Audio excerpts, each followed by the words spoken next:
تو خیران آج کی مجلس کا آغاز ہم ایک پیارے سے امیر المومنین کے شعر سے کریں گے، اور اس کے بعد پھر ہم اپنے موضوع کی طرف آئیں گے۔ تو خیران آپ لوگوں کے جو ہے جذبات کو ابھارنے کے لیے اور ان کی محبت کو، امیر المومنین کی ظاہری بات ہے، جو محبت ہے نا وہ سینے میں جو ہے نا ایک ہمارے اندر یہ خون میں گرمائی پیدا کرتی ہے۔ جس طرح ہم نے دیکھے کل بھی حدیث پڑھی تھی کہ امام حسین علیہ السلام کی محبت بھی، اور خصوصاً امیر المومنین کی محبت اور ان کی جو فضائل کی محبت ہے، کہ جب ہم فضائل سنتے ہیں تو ہمارے جو ہے نا اندر ایک خون ہمارا کھولنے لگتا ہے، اور ہم جو ہے نا خوشی سے ہمارے اندر جو ہے نا ایک کچھ ہونے لگتا ہے کہ ہم مولا سے اتنی محبت کرتے ہیں۔ تو اشعار بھی آپ ضرور ایڈ کریں تاکہ جو ہے آپ خود بھی جوش و جذبے سے پڑھیں اور لوگ سننے والے بھی جوش و جذبے سے سنیں۔ تو ہم شعر کے آغاز سے پھر جو ہے اپنی مجلس کا آغاز بھی کریں گے، شعر بھی پڑھیں گے، شعر کے بعد پھر اپنی مجلس کا آغاز کریں گے، ٹھیک ہے؟ تو امیر المومنین کے حوالے سے، ان کے فضائل کے حوالے سے آپ کے سامنے ایک شعر پڑھتی چلوں کہ تصویر کائنات کا آکاش ہے علی، کہ تصویر کائنات کا آکاش ہے علی، دل کو جگا دے وہ احساس ہے علی، دل کو جگا دے وہ احساس ہے علی، اے بندہ مومن تیرا دل کیوں اداس ہے، اے بندہ مومن تیرا دل کیوں اداس ہے، نعرہ لگا کے دیکھ تیرے پاس ہے علی۔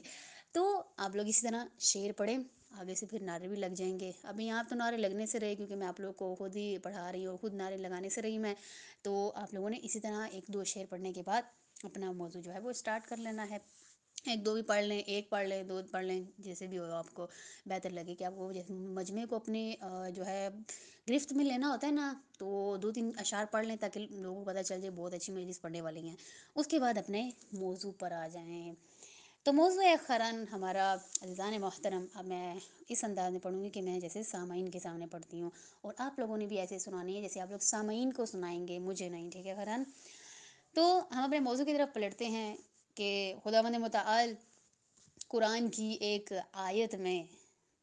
فرماتا ہے کہ اللہ کی اطاعت کرو اور رسول کی اطاعت کرو، اور تم میں سے جو صاحبان امر ہیں ان کی اطاعت کرو۔ عزیزان محترم، کل میں نے آپ کے سامنے پیش کیا تھا کہ یہ اولی الامر کون ہیں؟ یہ اولی الامر امیر المومنین علیہ السلام کی ذات ہے اور ائمہ اہل بیت کی ذات ہے، کہ جن کی شان بیان ہو رہی ہے کہ خدا اپنی اطاعت کے ساتھ کبھی رسول کی اطاعت واجب کر رہا ہے اور کبھی اولی الامر کی اطاعت کو واجب کر رہا ہے۔ تو یہ کوئی اولی الامر، کوئی جو ہے خاص شخصیات ہیں، تو خداوند متعال نے یہاں پر ذکر کیا ہے کہ ان اولی الامر کی اطاعت بھی تم پر واجب ہے، اور یہاں اولی الامر سے مراد امیر المومنین کی ذات گرامی ہے۔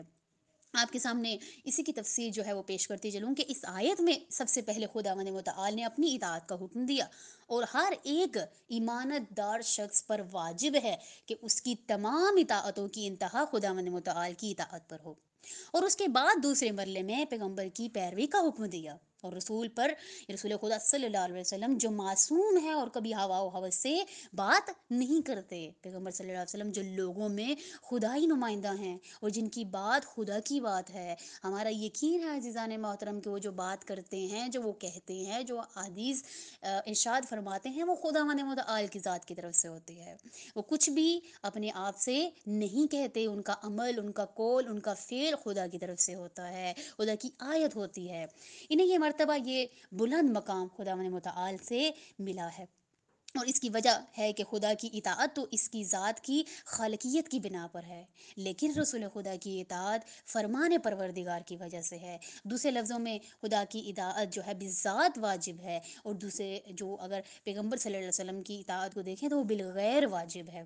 اطیعو کا جو تکرار اس آیت میں عزیزان محترم ہو رہا ہے کہ اطیعوا اللہ و اطیعوا الرسول و اطیعوا اولی الامر، یعنی اطیعو یعنی اطاعت کرو، پیروی کرو کا جو بار بار اس آیت میں تکرار ہو رہا ہے، اس بات سے واضح ہو جاتا ہے کہ اولی الامر کوئی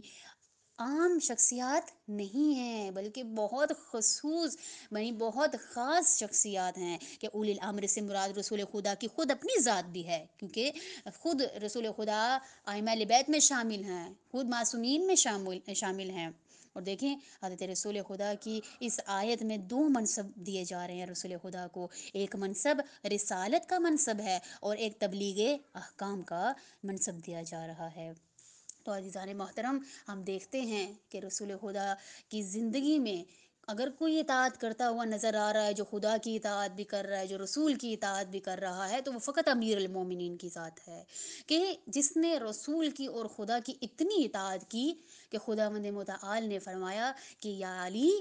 آپ میرے دین کو بچائیں اور میں آپ کے نام کو بچاؤں گا۔ تو آپ دیکھتے ہیں عزیزان محترم، یہ جو اللہ کا دشمن ہوتا ہے وہ امیر المومنین کا دشمن ہوتا ہے، اور امیر المومنین خود اس سے لڑ رہے ہیں، یعنی توحید کے لیے لڑ رہے ہیں کہ توحید کو اپناؤ، خدا کو مانو۔ اور جہاں علی کا دشمن آ جاتا ہے، جہاں علی سے بغض آ جاتا ہے، تو خود خدا اس شخص سے بدلہ لے رہا ہے کہ غدیر خم کے موقع پر آپ سبھی جانتے ہیں کہ جس شخص نے انکار کیا تھا، جس شخص نے کہا تھا کہ یا رسول اللہ کہ ہم نہیں مانتے کہ جو آپ کہہ رہے ہیں کہ آپ کے بعد آپ کا وصی، آپ کا جانشین امیر المومنین ہے، ہم اس بات کو نہیں مانتے کہ یہ خدا کی طرف سے ہے، کہ یہ جو بھی آپ کہہ رہے ہیں کہ یہ خدا کہہ رہا ہے، ہم اس بات کو تسلیم نہیں کرتے۔ تو یہاں خدا نے کہا کہ علی کا دشمن ہے، علی سے بغض رکھنے والا ہے، تو خداوند متعال کی ذات نے اس کے اوپر ایک ایسا عذاب نازل کیا کہ وہ وہی ڈھیر ہو گیا۔ اس سے پتہ چلتا ہے کہ جو اللہ کا دشمن ہو